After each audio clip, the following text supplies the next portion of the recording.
Welcome, everybody, to the next project. This is episode 5 of Epiphone Les Paul Reneck project series, codenamed Juvenile Delinquent. In the previous episode, we saw the neck getting glued into the body, and that went really well. But since then, there have been some changes, as you may see, and we've actually made a new tool to help install frets. Oh boy. Let's take a look at all that as we continue the next project.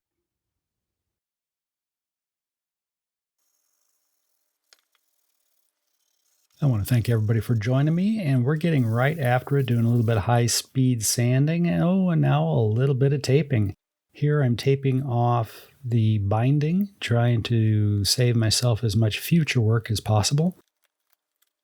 Putting on some protective gloves because we're going to be doing some dye work, and my hands will absorb this dye like you wouldn't believe it. Mixed up a very pale batch of black. Doesn't look very black right there, but we thickened it up, getting a good coat of it on. And about this time, I noticed there are still a few little scratches in the neck. So once it dried out, I'm going back, touching up a few things, getting ready for another coat. You know, a little bit of sanding. Everybody loves sanding. And boy, I'm having to sand back a little bit more. I think I kept finding little bitty scratches. And what happens is the dye will get down in the scratch and leave a darker mark, which in a way is good. It's kind of like a guide coat. If you're doing body work and getting ready to paint a car, you put on a light layer of a contrasting color and then sand it back, and you can see where all the dips and scratches and bad things are. So anyway, after all that, let things dry out good, adding another coat of black dye, going kind of heavy, trying to get it to soak into the maple. We're going to be sanding this back yet again. I'm going to start to reveal some of the natural wood grain just a little bit. But get it on, let it dry. Had peeled off the protective tape using a razor blade to scrape back any little bleed over or, rough edge that there might be. Cleaning it up. This takes a while, There's a lot of little steps that we have to take. Here we're using a Scotch-Brite pad. Was that a purple one? I think that's like a 600 grit maybe.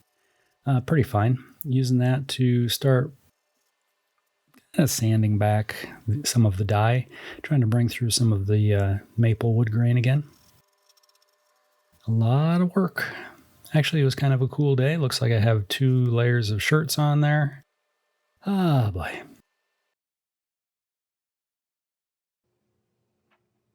was just about ready to start spraying sealer, and then I was like, oh, that's right, I need to change the output jack.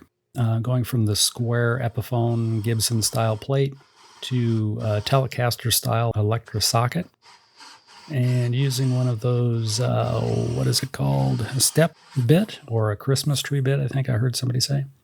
And a super long rat tail file to get down inside the cavity there to clean up some of the factory marks and scars and whatever else is down in there.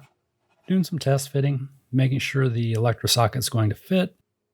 A little bit of sanding just to get rid of some rough edges down inside the hole or the well there. But we're going to be doing more drilling and a lot more drilling and more drilling after that. I'm trying to do a stepped recess here, so the edge of the electric socket will actually sit down inside the body, kind of flush with the outer surface of the body, instead of sitting up on top of the body. So more drilling, more sanding, and more messing around. That's how I spend my weekends.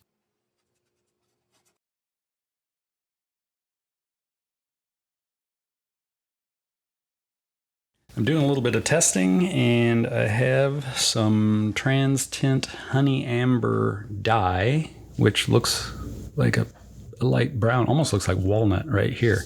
It's not. It's a warm autumn amber color. What I'm thinking about doing is mixing it with some acetone and spraying it on my binding, because acetone will bite into the binding, holding the color, I hope. And then touching up the couple other little areas on the body that need attention. And then I'll be able to shoot some sealer over all of that. This is not a new build, so we have to address what we already have in hand, which would be the original guitar, and how we tie it in the new whatever we're doing to that original thing. Make it all look like it was factory.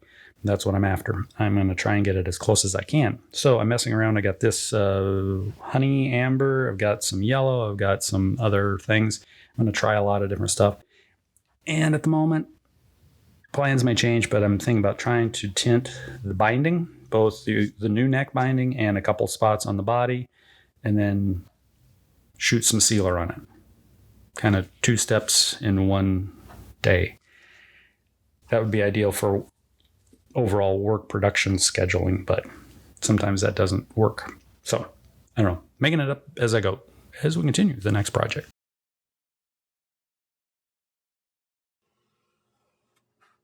Jumping around a little bit, I realize I should maybe just go ahead and try and tint or tone the binding.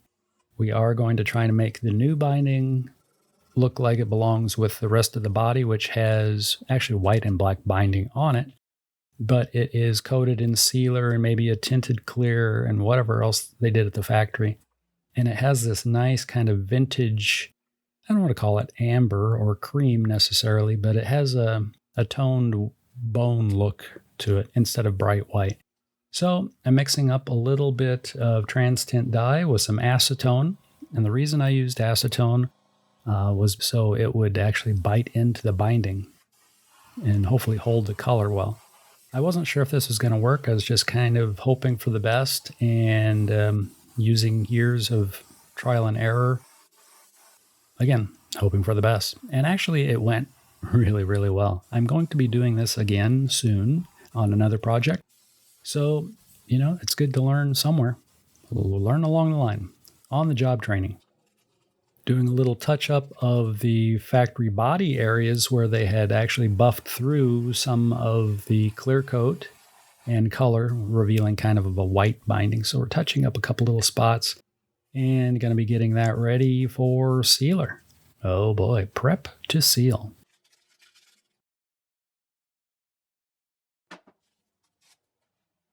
Prep to seal. What does that actually mean? Well, basically it means tape off everything you don't want to get sealer on and spend another hour running around in circles trying to get ready to decide how you want to go about doing something. That's kind of technically what happened here. So I did a bunch of taping, covered up holes where I didn't want anything to blow through and get in spots I didn't want the sealer. Use a bunch of green, big sticky paint tape here. I did a little window around where I was working on the output jack area. So I want to get some sealer on that because I did plug the original factory mounting holes. So I do need to touch that all up, and it will get repainted in the near future to match the rest of the body. And there's so much work to do. But here we're getting a big piece of paper on the back, just kind of to protect everything, cover it up. Again, what you don't want sealer on or paint on or whatever, you gotta cover it up. Don't hope for the best because that just doesn't work. Covering up the front now, more taping. There goes another hour of daytime probably. I don't even remember how long it took. Takes time. Everything takes time, but that's okay. It's fun. It actually goes really fast when you're working on it. You get to about 5 o'clock and you're like, it's 5 o'clock already? Oh man, I gotta go inside.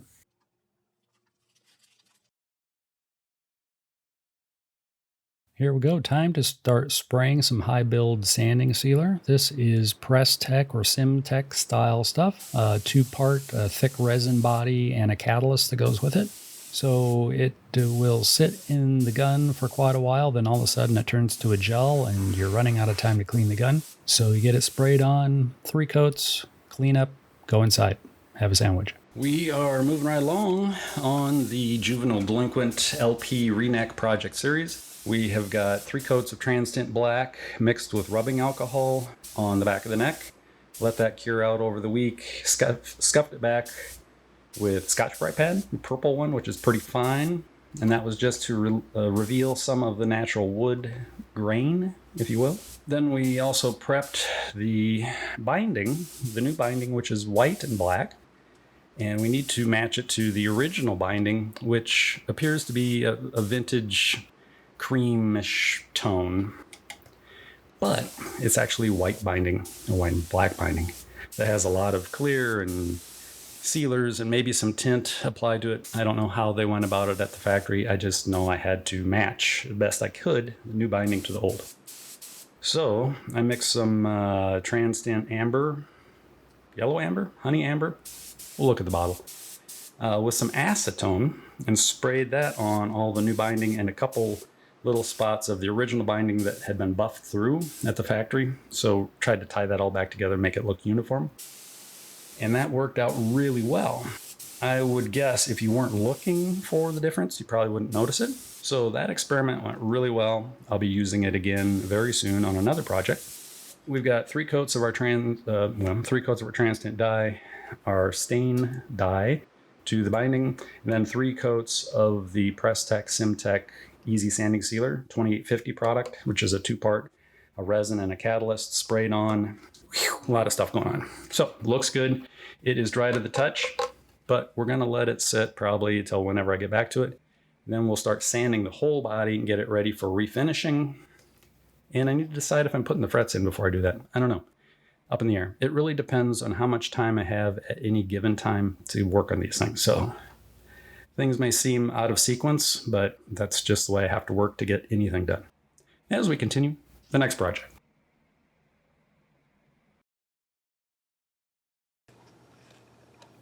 With the sealer all dry and in place, it is ready to start sanding it back, but I decided I should go ahead and get the frets in the neck first. That way I'm not doing this work after there's paint and everything on it. So this is a good time to step back, do that prep work that could potentially damage something else. If I would happen to scratch something, this is a good time to do it because I can fix it. If I would shoot paint before doing this and then scratch it, that's a big problem. So I'm trying to work smart. Doesn't happen very often, but I'm trying. Stick with me. So we're cutting all the frets back and then nipping the tang off so it will fit within the fret slot inside of the binding. I probably cut about a 32nd of an inch, say a millimeter roughly, narrower than the width of the fret slot, the total width from binding to binding side to side. And it's a lot of cutting. I used both the StewMac fret nipper pliers and then also my homemade version. It's a, case nibbler that I modified to use as a tang nipper. Do the big heavy work with the StewMac tool and then the fine tuning with that little case nibbler, fret nipper, whatever. I don't know. I'm making up stuff as I go. Here I'm using a Dremel tool clamped to my bench to cut back or remove, file back, kind of grind back that little bit of fret tang that remains under the crown. There's a few of the tools. There's the poor Dremel tool clamped in the bench. Hey, these are coming soon.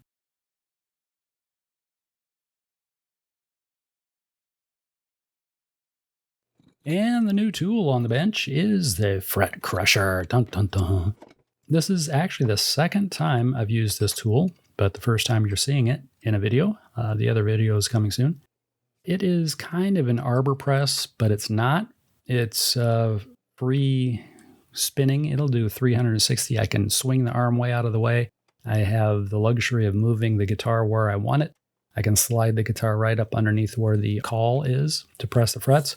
Hopefully, life will be good. Still learning fine tricks of how to use it, but we're getting there.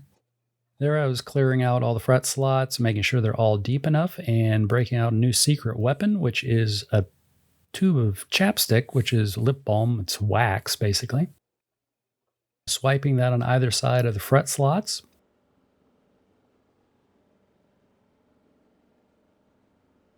I'm going to follow that up with some medium viscosity super glue, or CA. And I will be pressing the frets in now. Here I just press it in with my thumb, but we're going to change that process in a bit. There's the top of my head. Bad view. Okay, got them pressed in, and the camera's mounted to the table, so we'll see that bouncing around a bit. More super glue, CA going in the slot, dropping, was actually centering the tang between the binding, giving a tap on one end to make sure it stays put so it doesn't fall out of there before I get it pressed in. pressing the fret in, wiping away any squeeze out super glue, and then moving on. Moving on down the line, a little wrapping, a little pressing. And it's overall working pretty good. Now, this is a clone of the Edwards fractal press. This is an offshore version of it. Works pretty well. When I was using it, I kind of was thinking maybe I should go back to using just a radius caul. This is a standard radius fingerboard. I think it was 12. And I do have those cauls, so I could just press all the frets in, and I wouldn't have to be wiggling the neck back and forth to press the full width of the fret in. But maybe next time I'll do it differently.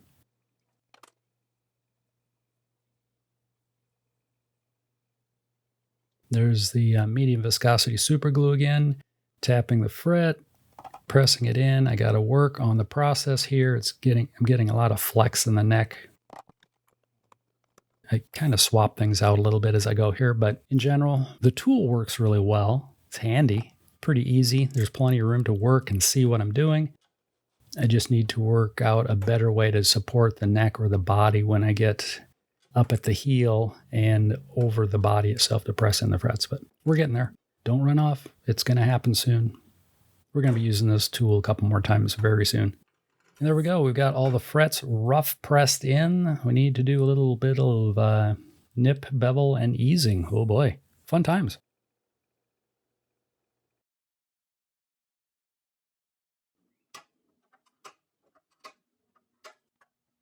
We are claiming victory. We have stainless steel frets pressed into the Epiphone Les Paul Juvenile Delinquent Reneck Project Series, and it's looking really good. We used a homemade device, kind of a big fret press, but I'm calling it the fret crusher because of poor marketing decisions.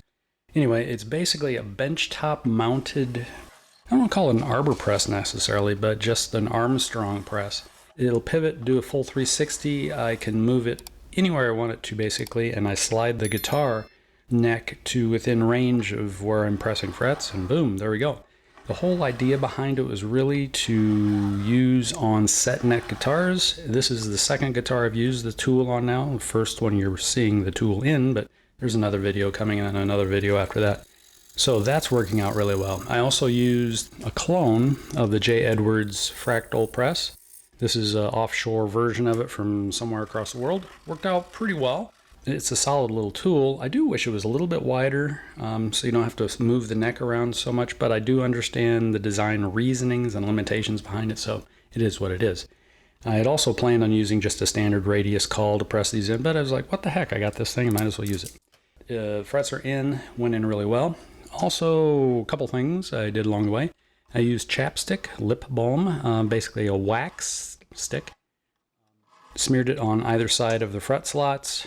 Used medium viscosity super glue, which I just put away, in the fret slots, then pressed the frets in. And that's just the wax is to help any glue that squeezes out, keep it from sticking to the fingerboard or anything else. And the glue is to help basically fill any void and get a little grip between the end grain of the fret slot wood and the tangs. So they're in there. Stainless steel frets. Hopefully they'll never have to come out. Looking good. So we've got those all in. I want to thank you for hanging out with me throughout this episode and the series too. Please, if you haven't done so already, subscribe to the channel. I would greatly appreciate that. Ring the bell for future notifications and maybe for a subscription link too if you're not subscribed. I don't know how that works. Thumbs up to let YouTube know you like this kind of stuff. Please leave comments. I love hearing from everybody all around the world. Got a great family and it keeps growing. That's nice. What else? I think that's about it. Time for a sandwich. Please take care of yourself and those around you. Until next time, bye.